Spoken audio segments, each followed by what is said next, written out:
Le message qu'on dit bonjour, et en Côte d'Ivoire, on dit bonjour et puis bonjour, c'est pas pareil. Que quand on dit bonjour, c'est pour demander une nouvelle.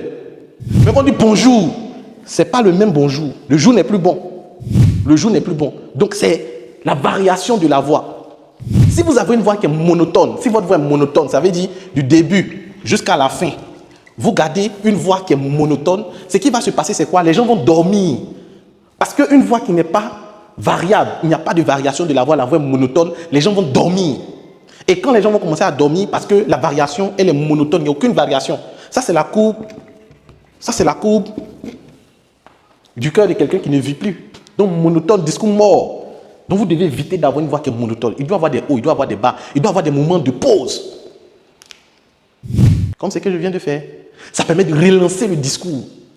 Donc, vous devez comprendre que dans la forme, il y a le langage verbal, il y a le langage non verbal. Il y a ce que vous dites avec les mots, il y a ce que votre corps dit. Votre corps parle, le body language. Si tu vois, quand tu parles, tu regardes le visage des gens, est-ce que les gens ont le visage serré? Ce qu'on appelle les micro-informations du visage. Donc, vous devez prêter attention à tous ces éléments quand vous prenez la parole en public. C'est un art, d'où la notion d'art oratoire. Donc, tu dois t'exercer, tu dois t'entraîner.